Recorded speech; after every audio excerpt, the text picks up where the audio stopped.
नमस्कार मित्रांनो. माझं नाव आहे भालचंद्र. मराठी ज्योतिष कट्ट्यामध्ये आपल्या सर्वांचं स्वागत आहे. आजच्या व्हिडिओमध्ये आपण चर्चा करणार आहोत मकर राशीचं जानेवारी 2024 करता संपूर्ण राशीफळ.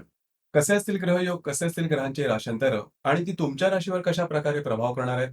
कोणते निर्णय तुम्हाला घ्यायचे आहेत, कोणते निर्णय तुम्हाला टाळायचे आहेत. तुमच्या जीवनाचं असं कोणतं क्षेत्र आहे, की जे सर्वात जास्त प्रभावित होणार आहे. या सर्व संदर्भातली खुलासेवर चर्चा आपण या व्हिडिओमध्ये करणार आहोत.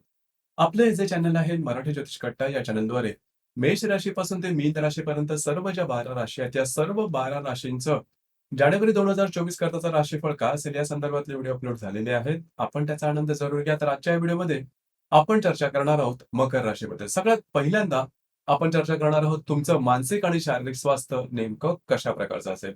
जसे की तुमच्या राशीचा जो स्वामी आहे शनी, जो की तुमच्या द्वितीय स्थानामध्ये भ्रमण करतोय, म्हणूनच तुमची जी रास आहे ही 7.5 आहे आणि त्याचा अनुभव तुम्ही गेल्या 4-5 वर्षामध्ये घेतच आहात. याचप्रमाणे आता जो शनी आहे, हा शनी मार्गस्थ झालेला आहे. त्याचप्रमाणे तुमच्या राशीचा जो षष्टेश आहे बुध, जो की तुमच्या लाभ स्थानामध्ये भ्रमण करतो आहे. वक्री होता, आता तो मार्गस्थ होणार आहे 2 तारखेला आणि साधारण 8 तारखेनंतर तो तुमच्या व्यय स्थानामध्ये भ्रमण करणार आहे. तुमच्या राशीचा जो अष्टमेश आहे रवी, जो की तुमच्या तुमच्या व्यय स्थानामध्ये भ्रमण करतो आहे आणि दिनांक 15 तारखेनंतर हा तुमच्या राशीमध्ये येणार आहे. एकंदरीत या तिन्ही ग्रहांचा विचार करायचा झाला, तर साधारणतः गेल्या महिन्यात म्हणजे नोव्हेंबर आणि डिसेंबरमध्ये बऱ्याच प्रमाणात तुम्ही स्ट्रेस वगैरे सहन केलेला असेल. शारीरिक आणि मानसिक शारीरिक त्रास सुद्धा तुम्हाला जास्त प्रमाणात झालेले असतील. परंतु काळजी करू नका. या महिन्यामध्ये हळू परिस्थिती बदलत आहे आणि ती निश्चित प्रकारे सकारात्मकतेने बदलणार आहे. त्याच्यामुळे मानसिक आणि शारीरिक त्रासाबद्दल काळजी करू नका. अर्थात जे मानसिक त्रास आहेत हे तुम्हाला होतील. परंतु तुलनेने गेल्या 2 महिन्याच्या तुलनेमध्ये हे जे मानसिक त्रास आहेत, हे बऱ्याच प्रमाणात तुम्हाला कमी जाणवतील. याचप्रमाणे या महिन्याच्या साधारण 20-22 तारखेनंतर तुमच्यामध्ये एक जबरदस्त असा आत्मविश्वास दिसून येईल. एक चांगल्या प्रकारचा सकारात्मक बदल हा तुमच्यामध्ये निश्चित प्रकारे दिसून येईल, जो की तुम्हाला जर जाणवेल तुमच्या कामाचा उरक, झपाटा हा जबरदस्त दिसून येईल. परंतु याच काळामध्ये थोडंसं स्वतःच्या आरोग्याकडे सुद्धा थोडंसं लक्ष देणं गरजेचं राहील. लागणं, कापणं, खरचणं अशा प्रकारच्या काही गोष्टी या होऊ शकतील. या संदर्भात थोडीशी काळजी घेणं आवश्यक राहील आणि मानसिक तणावाबद्दल जसं मगाशी सांगितलं, काळजी करू नका, गोष्टी व्यवस्थित होतील. आता इथे एक गोष्ट लक्षात घेण्यासारखी आहे ती म्हणजे जर का तुम्ही इथे पाहिलं असेल तर व्यय स्थानामध्ये बऱ्याच प्रकारे म्हणजे भरपूर ग्रह येत आहेत. जसं की शुक्र आहे, बुध आहे, मंगळ आणि रवी. हे जे 4 ग्रह आहेत, हे 4 ग्रह तुमच्या व्यय स्थानामध्ये भ्रमण करणार आहेत आणि व्ययामधलं जे ग्रह असतात त्याचं जास्तीत जास्त भ्रमण हे तेवढंसं काही शुभफलदायी नसतं. कारण व्ययस्थान हे थोडंसं स्ट्रेस, टेन्शनचं स्थान आहे ते समजलं जातं आणि ते खास करून मंगळ सुद्धा असणार आहे संपूर्ण महिन्यात. त्याच्यामुळे गोष्टी पूर्णपणे चांगल्या होतील याचं हे नाही आहे. थोडाफार तुम्ही तणावाखाली राहाल. परंतु हा जो तणाव लक्षात घ्या तणाव आहेत हे पॉझिटिव्ह आणि निगेटिव्ह दोन्ही प्रकारचे असतात. पॉझिटिव्ह जे तणाव असतात किंवा विचार असतात ते तुम्हाला सकारात्मक दृष्टीने पुढे नेतात आणि निगेटिव्ह जे विचार असतात तुम्हाला डिप्रेशनमध्ये टाकतात. तर अशा प्रकारे जे पॉझिटिव्ह तणाव असेल परंतु तो पॉझिटिव्ह असेल. तो कसा असेल याच्या संदर्भात आपण पुढे चर्चा करूच. परंतु जरी व्ययस्थानामध्ये बरेचसे ग्रह असतील तरी सुद्धा तणावमुक्त किंवा तणावयुक्त असा हा महिना नसणार आहे. त्यानंतर आपण चर्चा करणार आहोत फायनान्शियल स्टेटस किंवा आर्थिक स्तराबद्दल. तर तुमच्या राशीचा जो धनेश आहे शनी, जो की धनस्थानामध्येच भ्रमण करतो आहे. राशीचा जो पंचमेश आहे शुक्र, जो की तुमच्या लाभ स्थानामध्ये भ्रमण करतोय. दिनांक 18 तारखेनंतर 19 तारखेनंतर तो तुमच्या व्यय स्थानामध्ये भ्रमण करणार आहे.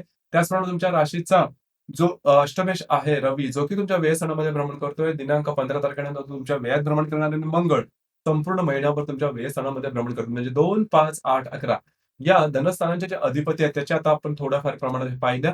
तर एकंदरीत संपूर्ण सगळ्याचा विचार करायचा झाला, तर या महिन्यामध्ये पैसे खर्च कसे करावेत, कुठे करावेत, कशाप्रकारे करावेत, याबद्दल थोडंसं तुम्हाला शिस्तबद्ध राहावं लागेल. अर्थात तुमच्या राशीला पैशाची किंमत काय असते आणि पैसे कसे खर्च करायचे, कसे कमवायचे याबद्दल वेगळं काही सांगायला नको. प्रॅक्टिकल अशी रास आहे तुमची. तरी सुद्धा या महिन्यामध्ये थोडंसं फायनान्शियल क्रंचेस, आर्थिक थोडेसे तणाव किंवा दबाव हे जाणवतील.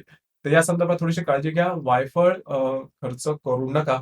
कारण ते केलेले खर्च तुम्हाला ह्या महिन्यांमध्ये जाणवतील, की गोष्टी थोड्याशा टोकाच्या होत्यात का थोडीशी तारेवरची कसरत करावी लागणार आहे.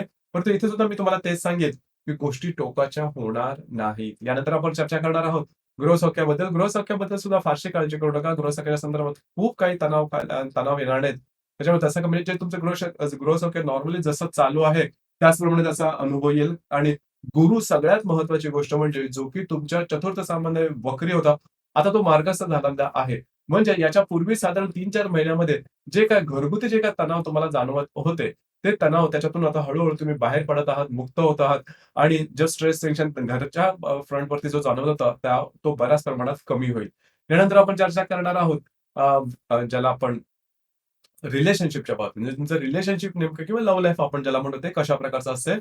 तर साधारण तुमचा पंचमेश जो शुक्र आहे, हा शुक्र तुमच्या व्ययस्थानामध्ये भ्रमण करतो आहे आणि लाभस्थानामध्ये भ्रमण करतो. 19 नंतर तुमच्या व्ययस्थानामध्ये भ्रमण करणार आहे. तर साधारणतः जर का तुम्ही कोणाच्या रिलेशनशिपमध्ये असाल, 20-22 तारखेनंतर थोडंसं त्यामध्ये मतभेद, मतवैचित्र्य असं होऊ शकेल. मिसअंडरस्टँडिंग वगैरे होण्याची शक्यता थोडी जास्त आहे. अर्थात गोष्टी थोड्याशा म्हणजे डिफरन्स ऑफ ओपिनियन ज्याला आपण म्हणतो, मतभेद वगैरे झाले, ते मतभेद थोडेसे तणावाचे सुद्धा होतील. पण त्याच्या संदर्भात खूप मोठा असा काही तुम्हाला किंमत मोजावी लागणार नाही. याचा अर्थ असा नाही की तुम्ही बिनधास्त राहा. थोडंफार या गोष्टीकडे थोडंसं लक्ष देणं गरजेचं राहील. खास करून ज्या गर्भवती महिला आहेत, त्यांनी स्वतःकडे लक्ष देणं गरजेचं आहे. आरोग्याचे त्रास या दरम्यान थोडे वाढू शकतात. जर तुम्ही शेअर मार्केटमध्ये ट्रेड करत असाल, तर साधारणतः 20-22 तारखेनंतर मोठे निर्णय घेऊ नका, मोठे ट्रेड करू नका, रिस्क मोठी घेऊ नका. गोष्टी तुमच्यासाठी कॉम्प्लिकेटेड वगैरे होऊ शकतील, काळजी घ्या. याचप्रमाणे साधारणतः जे विद्यार्थी वर्ग आहे त्यांनी सुद्धा स्वतःच्या तयारीवरती लक्ष दिलं पाहिजे. फक्त आणि फक्त नशिबाच्या भरवशावरती राहून चालू नका. कारण गोष्टी तुमच्या अपेक्षेप्रमाणे होणार नाही. त्यानंतर आपण चर्चा करणार आहोत वैवाहिक जीवनाबद्दल. तर वैवाहिक जीवनाबद्दल सांगायचं झालं, तर साधारणतः तुमच्या राशीच्या सप्तमेशाच्या अष्टम स्थानामध्ये म्हणजे व्यय स्थानामध्ये मगाशी सांगितल्याप्रमाणे बरेचसे ग्रह आलेले आहेत. तर जर का तुम्ही विवाहित असाल, तर वैवाहिक जोडीदाराच्या आरोग्याकडे लक्ष देणं गरजेचं राहील. त्यांच्या आरोग्याचे काही त्रास, डोकं वर काढू शकतील किंवा ऑलरेडी जर का ते कुठल्या व्याधीने पीडित असेल, तर त्या ज्या व्याधी आहेत त्या उग्र रूप वगैरे या महिन्यामध्ये धारण करू शकतील. काळजी घेणं गरजेचं आहे. तुमच्या दोघांमध्ये जे इंटरॅक्शन आहे, त्या ठिकाणी त्या संदर्भात सुद्धा थोडंसं काळजी घेणं किंवा लक्ष देणं महत्त्वपूर्ण राहील. याच नंतर आपण चर्चा करणार आहोत तुमचं जे करिअर आहे त्या संदर्भात. तर साधारणतः तुमचं जे काही कार्यक्षेत्र असेल, या संदर्भात थोड्याफार तणावाचे जे वातावरण आहे ते तयार होऊ शकेल. खास करून कार्यक्षेत्राच्या संबंधित तुम्हाला बाहेर फिरायला जायला लागणं, असा प्रकार वगैरे होऊ शकेल. तर एकंदरीतच सांगायचं झालं, तर आतापर्यंत जे आपण काय बघितलं, तर कुठल्याही क्षेत्रामध्ये फारसं काही ज्याला आपण म्हणतो व्यवस्थित असं ग्रहमान तुम्हाला दिसणार नाही किंवा त्याचे जे अनुभव आहेत ते दिसणार नाही. पण काळजी करू नका. या महिन्यामध्ये सगळ्यात महत्त्वाची गोष्ट राहणार आहे तुमच्या चतुर्थातला गुरु आणि व्ययातले जे ग्रह आहेत, त्यांचे होणारे त्रिकोणी योग. तर त्रिकोणी योग आहे ते अतिशय शुभफलदायी असतात. तर त्यामुळे बऱ्याच प्रमाणात हे जे स्ट्रेस, टेन्शन जे काही आपण वेगवेगळ्या क्षेत्रामध्ये आता आपण पाहिलं, ते कमी होणार आहेत. आता हे कशाप्रकारे कमी होतील, कोणत्या योगाद्वारे कमी होतील, या संदर्भात चर्चा करणार आहोत ग्रहयोगांबद्दल. तर ग्रहयोगांबद्दल सांगायचं झालं तर दिनांक 1 तारखेला शनी आणि शुक्राचा केंद्रयोग होणार आहे. शनी जो की तुमच्या द्वितीय स्थानामध्ये भ्रमण करतोय आणि जो शुक्र तुमच्या द्वितीयात भ्रमण करतोय, दोघांचा केंद्रयोग होणार आहे. आर्थिक संदर्भात थोड्याफार प्रमाणात त्रासदायक गोष्टींना सामोरं जावं लागेल. आर्थिक चणचण ज्याला आपण म्हणतो, अशी थोडी उभी राहिल्यासारखी वाटेल. परंतु ती टोकाची होणार नाही. परंतु आर्थिक चणचण मात्र जाणवेल. त्याचप्रमाणे दिनांक 8 तारखेला नेप्च्यून आणि बुधाचा केंद्रयोग होणार आहे. आरोग्याकडे लक्ष द्या. नेप्च्यून जो की तुमच्या तृतीयात भ्रमण करतोय आणि जो बुध तुमच्या व्ययात भ्रमण करतोय, दोघांचा केंद्रयोग होणार. आरोग्याच्या संदर्भातले काही त्रास या दरम्यान तो कव्हर काढू शकते. याचप्रमाणे दिनांक 9 तारखेला रवी आणि हर्षलचा त्रिकोणी योग सुद्धा होणार आहे. रवी जो की तुमच्या व्यय स्थानामध्ये भ्रमण करतोय, जो हर्ष तुमच्या चतुर्थात भ्रमण करतोय, दोघांचा त्रिकोणी योग होणार आहे. शुभफलदायी असा योग असणार आहे. या दरम्यान तुमचं बाहेर फिरायला जाणं वगैरे जास्त होईल. इझी मनी ज्याला आपण म्हणतो, ते सुद्धा या दरम्यान मिळतं. अनपेक्षितपणे काही आर्थिक लाभ सुद्धा या दरम्यान मिळू शकतील. याचप्रमाणे दिनांक 10 तारखेला शनी आणि मंगळाचा लाभयोग सुद्धा होणार आहे. मंगळ जो की तुमच्या व्ययात भ्रमण करतोय, तो शनी द्वितीयात भ्रमण करतोय, दोघांचा लाभयोग होणार आहे. लाँग टर्मसाठी काही इन्व्हेस्टमेंटच्या संदर्भातल्या काही संधी तुम्हाला या दरम्यान मिळू शकतील. आर्थिक संदर्भामध्ये गोष्टी तुमच्यासाठी फेव्हरेबल होऊ शकतील. याचप्रमाणे दिनांक 12 तारखेला गुरु आणि मंगळाचा त्रिकोण योग सुद्धा होणार आहे. मंगळ जो की तुमच्या राशीचा चतुर्थेश आहे. त्याचप्रमाणे हा तुमच्या राशीला लाभ सुद्धा आहे. तर हा जो मंगळ आहे, मंगळ तुमच्या व्ययात भ्रमण करतोय आणि चतुर्थातल्या गुरुबरोबर त्रिकोणी योग करणार आहे. घरातल्या व्यक्तींबरोबरचे नातेसंबंध सुधारणं, घरातल्या व्यक्तींबरोबर कुठे बाहेर फिरायला जाणं, वास्तूच्या संदर्भातल्या काही महत्त्वपूर्ण घटना घडणं, म्हणजे जसं की तुम्हाला नवीन वास्तू घ्यायची असेल, असलेली वास्तू विकायची असेल, वास्तूमध्ये काय रिनोव्हेट करायची असेल, तर त्याकरता सुद्धा हा जो गुरु मंगळाचा जो त्रिकोणी योग आहे, दिनांक 12 तारखेला होणारा, हा तुमच्यासाठी शुभफलदायी असाच असणार आहे. त्याचप्रमाणे दिनांक 19 तारखेला गुरु आणि बुधाचा त्रिकोण योग होणार आहे. शुभफलदायी अशा प्रकारचा योग आहे. बाहेर फिरायला जाणं, मित्रपरिवारावर बाहेर फिरायला जाणं, चांगली वेळ एन्जॉय करणं, अशा प्रकारचे काही अनुभव गुरु आणि शुक्राच्या त्रिकोण योगाच्या संदर्भात तुम्हाला निश्चित प्रकारे येतील. शुक्र आणि नेप्च्यूनचा केंद्रयोग सुद्धा या दरम्यान होणार आहे. तर जर का तुम्ही कोणाच्या रिलेशनशिपमध्ये असाल, काळजी घ्या. मिसअंडरस्टँडिंग वगैरे साधारण होईल. साधारणतः दिनांक 19 तारखेच्या आसपास हा हा अशा प्रकारचे तुम्हाला काही अनुभव येऊ शकतील. याचप्रमाणे दिनांक 27 तारखेला मंगळ आणि बुधाची युती होणार आहे. मंगळ-बुधाची युती थोडीशी स्पेशल राहील. कारण इथे तुमच्या व्ययात होणार आहे. तर कुठल्याही प्रकारचे कागदोपत्री व्यवहार, कमिटमेंट, प्रॉमिसेस, वादविवाद यापासून पूर्णपणे लांब राहा. कारण गोष्टी तुमच्यावरतीच टेकतील, काळजी घ्या. कुठल्याही प्रकारचे मोठे निर्णय घेऊ नका. ही गोष्ट अत्यंत आवश्यक आहे.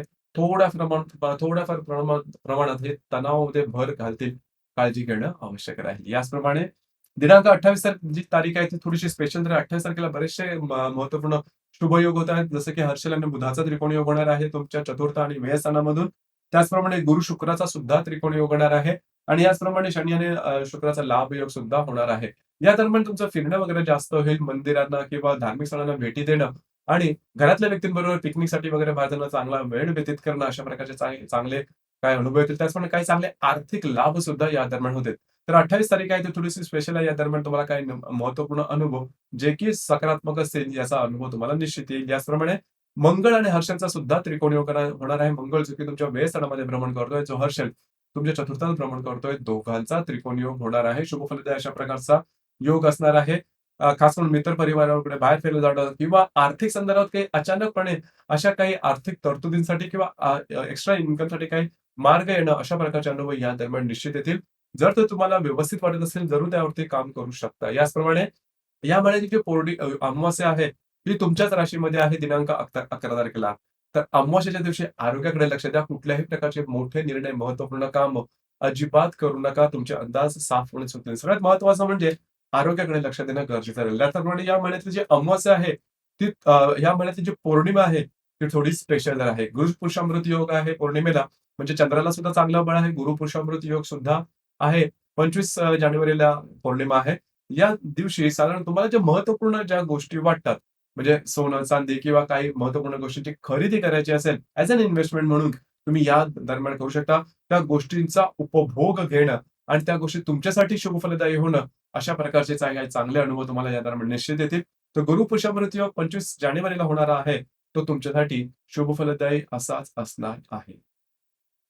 तर मित्रांनो, हे होतं मकर राशीचं 2024 करताचं संपूर्ण राशीफळ. जरी ग्रह तुम्हाला प्रथमदर्शी जरा निगेटिव्ह वाटत असेल, तरी जे ग्रह योग आहेत हे तुमच्यासाठी शुभफलदायी राहतील. म्हणजे संपूर्णपणे हा महिना वाईटच गेला, त्रासाचाच गेला किंवा कॉम्प्लेक्शनचा गेला असं मात्र अजिबात नाही. उलट पक्षी गेल्या 2-3 महिन्याच्या तुलनेमध्ये हा महिना तुमच्यासाठी शुभफलदायी असाच असणार आहे. तर मित्रांनो, आजचा जो व्हिडिओ आहे तुम्हाला कसा वाटला? आपण त्याचा अनुभव कशाप्रकारे घेतला? खाली कमेंट बॉक्समध्ये नक्की कमेंट करा आणि आपलं जे चॅनल आहे मराठी ज्योतिष कट्टा हे सुद्धा लाईक, शेअर आणि सबस्क्राईब नक्की करा. धन्यवाद.